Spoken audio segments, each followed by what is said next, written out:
Hello, and welcome to my channel. My name is Jonathan Cohn, and today I will be discussing my top 5 books/series that I've read in 2021. As of recording this, I'm in late December. I've read about 112 books this year. I've read quite a lot. Not quite as much as I have in previous years, but for me, that's still very good. And I've enjoyed a high majority of what I've read, and I might in the future go down and look at my Goodreads breakdown of how many I gave 5 stars, how many I gave 4, how many I gave 3, that type of thing. But suffice to say, I enjoyed the grand majority of the books that I read. But I can't list all of the books I read as favorites because that just would be too long a video. So I'm narrowing it down to my top 5 books/series that I've read. And so these are across many genres. This is not genre specific. This is just the top 5 books and series that I read this year. You'll get the feel of it as I go along. Why I chose these books, I'll explain that. Just give a brief answer on why they're so good. So the number 5 on my list is a tie. It is between Crooked House and the ABC Murders. Now, I don't have copies of those books, so you should see them on the screen. And those are 2 Agatha Christie novels that I thoroughly enjoyed this year. My roommate is a big Agatha Christie fan and suggested that I start reading some Agatha Christie books, and so we did kind of a book swap where he gave me some Agatha Christie books to read and I gave him some fantasy and sci-fi books to read. And so we kind of compared notes on the types of books that we were reading. And I started out, those were the first 2 Agatha Christie books I read, and my goodness, are those amazing books. The way that Agatha Christie does mystery is unparalleled in my opinion. And I've read not a huge amount, but a decent amount of mystery. And I felt so frustrated reading the Sherlock Holmes novels because I felt that the author did not provide enough information that the audience could make an educated guess about who the murderer is. But I feel that Agatha Christie absolutely nails that when she does her books, particularly in Crooked House, which is very much contained story. You know the entire cast of characters. You know exactly what their motivations are. You know everything about them. It's very much like Knives Out or like Clue in that sense. And then you also have the ABC Murders, which is a much more expansive book where there's constantly, it's murder after murder after murder, and you're trying to figure out who is doing these murders based off of who the victims are. And I think that both of them were perfectly executed. They were excellent reads. They were very quick reads, and I highly enjoyed them. So that's my number 5. The number 4 on my list, and actually the rest of them I have copies of, so I'll be able to show them. Number 4 on my list is Mr. Monster, which is a very, very recent review for me, but I loved it. I absolutely loved reading this book. This was a complete surprise to me. I was not expecting to love the book. I highly enjoyed the first book, but it wasn't gripping enough that, I have to find out what happens in the sequel, because it's very much a self-contained story. And I read this book because I had purchased it when I met the author, and I try to read as many of my books that I've purchased as I can, because otherwise that'd be a waste of space. And I was totally shocked that this was an amazing story. And it's a horror novel, and I don't really love the genre as much, but what Dan Wells does in this book is utterly brilliant and flawless, and the way he executes the climax of this book just made me excited with delight. It's just wonderful. And so I really don't want to say any spoilers, but the whole book is great from end to end, but the first half has a very distinct feel, and the second half has a very distinct feel. Both are very different, and both are amazing and well worth the read, and I just flew through reading this book. So I highly recommend it. The number 3 on my list is another tie, and it goes to 2 books from the same series, and it goes to Light of the Jedi and The Rising Storm, both from the High Republic era of publishing that came out this year. If you don't know, the High Republic is this new era of publishing in Star Wars that is about 200 years before the events of The Phantom Menace, and it really focuses on the Jedi, particularly in these books. It includes the adult novels, which are these by Del Rey. It includes some young adult books and middle grade books from the Disney Lucasfilm Press, as well as some comics from Marvel Comics and comics from IDW. Now, the adult novels I thought were brilliantly and flawlessly executed. I thought that they were fantastically done, and I enjoyed reading them from end to end.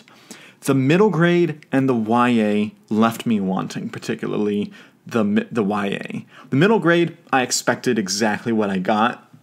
I wish it could have been more, but I expected it.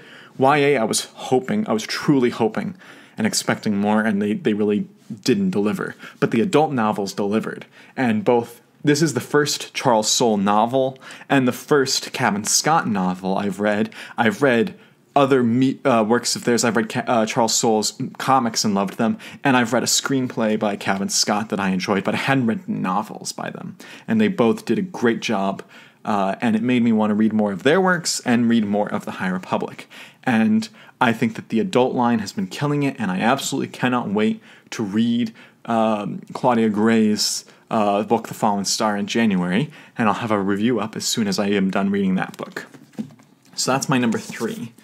My number 2 is a whole series, but I'm going to specifically talk about a few books in the series, which is Star Trek The Fall, and I'm going to be talking about The Crimson Shadow, The Ceremony of Losses, and The Poison Chalice. These are the middle books in the series. The first book was Revelation and Dust, which I thought was mediocre, and the 5th book is Peaceable Kingdoms, which I thought was good, but not amazing. These 3 books, however, were the core part of the story and just did a fantastic job of making this a big crossover event. The Crimson Shadow focuses on Elam Garak on Cardassia, and the whole book takes place on Cardassia. You never leave Cardassia, and it's really Elam Garak's rise to power, and you see it through the lens of Jean-Luc Picard, who's on the planet dealing with stuff. And it's also dealing with the aftermath of Revelation and Dust. Then you have A Ceremony of Losses, which is really a Julian Bashir book, and also an Ezri Dax book, as they deal with the Andorian crisis that is happening, the fertilization crisis, and they're trying to help out the Andorian people. And the themes in this book, and in all 3 books, really are just amazing. And then you have The Poison Chalice, which is the book about Riker now being promoted to Admiral Riker, and now he has to deal with the fallout of all the political stuff that's happening, and he has to uncover a mystery dealing with some political aspects. This is more of a political thriller. And so all 3 books put together just form this amazing arc of great crossover books with amazing themes, amazing political discussions. And there are political themes in each of the 3 books that I completely disagree with, but I love the way that the authors presented them. I was so amazed by them, and it made me think about my own political positions. Even though I still disagree with them, it made me think really hard about it and made me question things. And that's just a great way to do things. So bravo, this was amazing. Definitely my favorite Star Trek series I read this year. And then my number 1 is going to be the Reckoners Trilogy by Brandon Sanderson, including Steelheart, Firefight, and Calamity. Now, this is a trilogy. It's been out for quite a while. A lot of people know about it, and I did a video recently talking about how and why I think it should be adapted into a movie trilogy.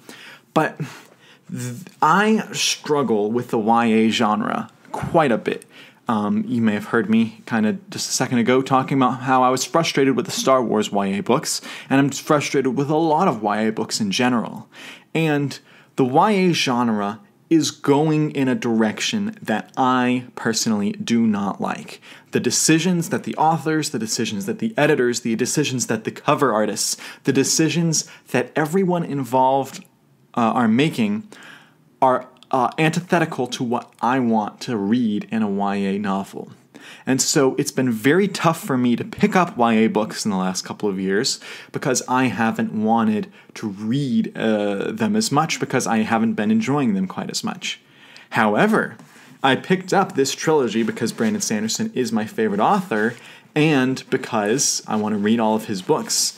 And this trilogy delivered almost everything I wanted a YA trilogy to deliver. There is one tiny, tiny detail from the last book that I wish I could change. But if you take out that little detail, this is exactly what a YA series should be. There is not excessive language among the characters. There is not excessive sexuality. There is an innocence in a lot of ways to it while still having dark themes. There is a great relatability to the main character.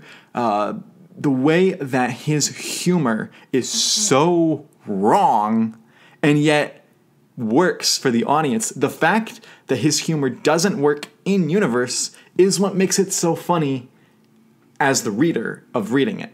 And I highly enjoyed that, and just it delivered exactly what I've been wishing YA books would deliver. And if other YA authors saw what he's done and would go in this direction more, not necessarily of the superhero who have the bad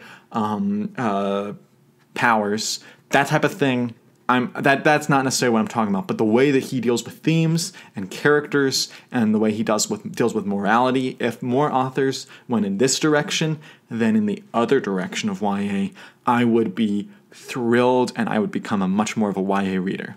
And so this was the number one trilogy I read. When I was reading this trilogy, I was like 9.9, 9.9, 9.9. How do you keep nailing every single book? And really, Brandon Sanderson nails every book in my opinion, but I was just amazed at how well he did this trilogy. So this is my number one series for the year. So that is all the books I've read. That I'm ranking. I'm including, there's a horror novel, there's Star Wars and Star Trek, there's mystery, there's kind of a sci-fi superhero element, so lots of books. So let me know what your favorite books were that you read this year. They don't have to be books that released this year necessarily, just books that you read that you really enjoyed. Please comment down below. Please like the video and subscribe to the channel. I will do much more videos in the future, including videos on all of these types of genres. So until next time, I'm Jonathan, and thank you for watching.